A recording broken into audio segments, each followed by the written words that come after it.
Hello there, YouTube. Wanted to give basically a preview on my waste oil heater controller.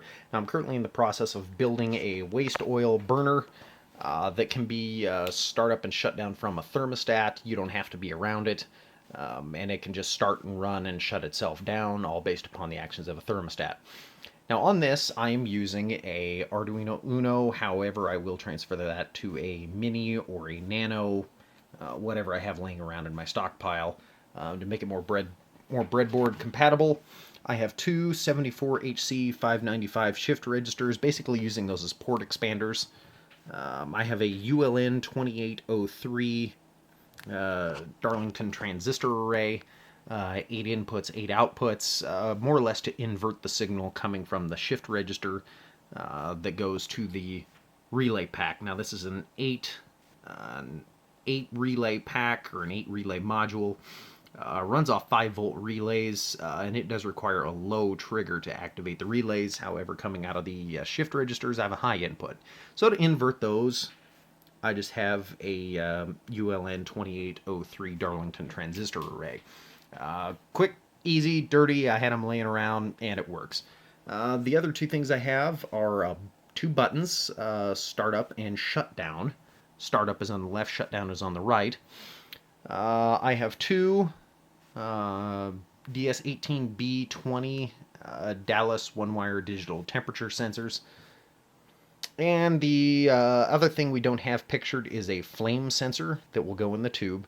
The flame sensor, I don't have it here, so I'm going to simulate it running. It outputs a high signal when the logic goes high when there's flame detected, and the logic goes low when there is no flame detected, so I'm going to use it as a digital input. Alright, right now with the controller has 5 modes as evidenced by these 5. Let's see if I can get it to focus. Probably not. Alright, these 5 LEDs. From left to right, the 5 LEDs signify the 5 modes of the controller. On the left we have standby. Next we have preheat. We have a run mode, a heating mode, a cool down mode, and an error mode. Brief description of each mode. Standby is just that, standby. It's waiting for some type of input, either the push buttons or the thermostat. That's the word I'm looking for. When it gets an input from either the button or the thermostat, it moves into what we call a preheat mode. Now, the preheat mode heats both a reservoir tank and a aluminum block that the oil and air have to go through before they are injected into the heater. The preheat mode turns on the heaters and then uses a PID algorithm to regulate the heat in the nozzle. The tank is just regulated by simple logic between 85 and 90 degrees. Nothing fancy. I'm not too worried about it. Once the conditions are met for ignition, it turns on the igniter and turns on the air, turns on the combustion air fan, and then waits for a feedback from the flame sensor. Once the flame sensor says that there is flame present, the thing moves into run mode. Once it's in run mode, it always checks the flame sensor. If it detects a flame out condition, it attempts to relight. If it fails to relight 3 times, it flags an error flag. Or if it fails to light the first time, if it fails to light, period, for 3 times, it also throws an error flag. And I'll get into the error flags in a minute. The next mode, when you're in the run mode and it gets a shutdown input either from the thermostat or the button, moves into what we call a cool down mode, where it turns off the oil and keeps the combustion air fan running for about 10 seconds to purge any gases and anything like that out of the combustion chamber to make sure the flame is out. Once those conditions have been met, then it moves into a standby mode. The last mode I was going to talk about is the error mode. Once an error flag is tagged, it writes it into the EEPROM and it locks out. The whole thing locks out. You can't start it. You can't do anything with it until you reset the error. Now, to reset the error, it requires you to push on the shutdown button, hold it, turn the power off, turn the power back on, and continue holding that button for 10 seconds, at which time, after 10 seconds, it will clear the error and move into standby mode. So that way it's a safety feature. If something does go wrong in the middle of the night, it tries relighting itself, it can't relight. It's not just going to sit there and try for hours on end and keep pumping the thing full of oil until something bad happens, or you get something that lights and then you've got a runaway fire, or it ends up dumping oil all over the floor of your garage or house, which would be bad. So it does have safety features built into it. What I'm going to do is simulate. Right now it is in a standby mode. What I'm going to do is simulate a startup. So when you push the startup button, it activates the left and middle LEDs. Now what those are is the nozzle temperature status and tank temperature status. I have blue for cold and white for hot. Those will be replaced with red, green, and blue LEDs.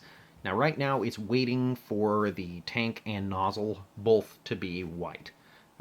Looks like I need to add a bit of heat, so I'm just using my hand to add enough heat to the tank. And right there, what we've done is we've begun an ignition cycle, and it's trying to light. What it's doing is looking for input from my flame sensor, which I'm going to simulate by moving that high.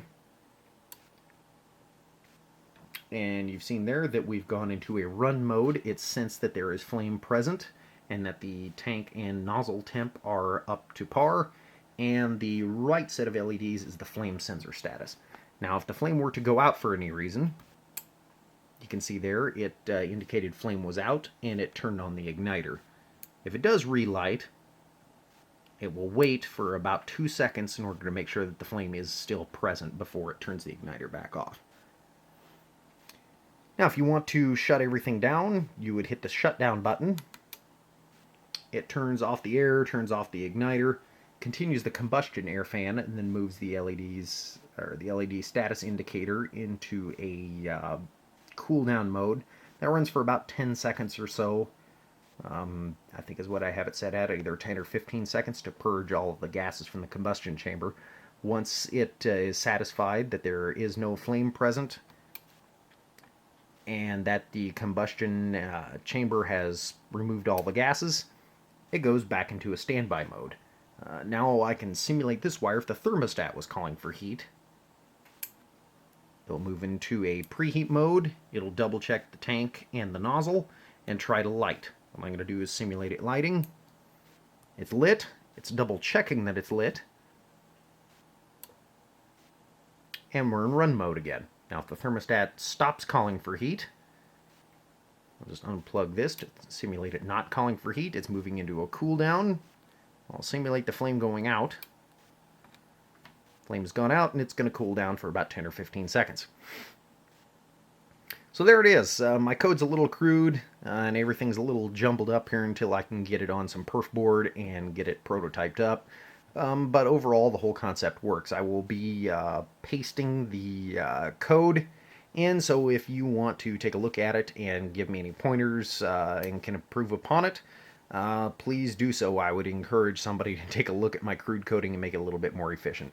I apologize for this poor quality video. Unfortunately, it's the best I got at the moment. So anyway, drop me a line, take a look at my code, and see what you think. Thanks a lot.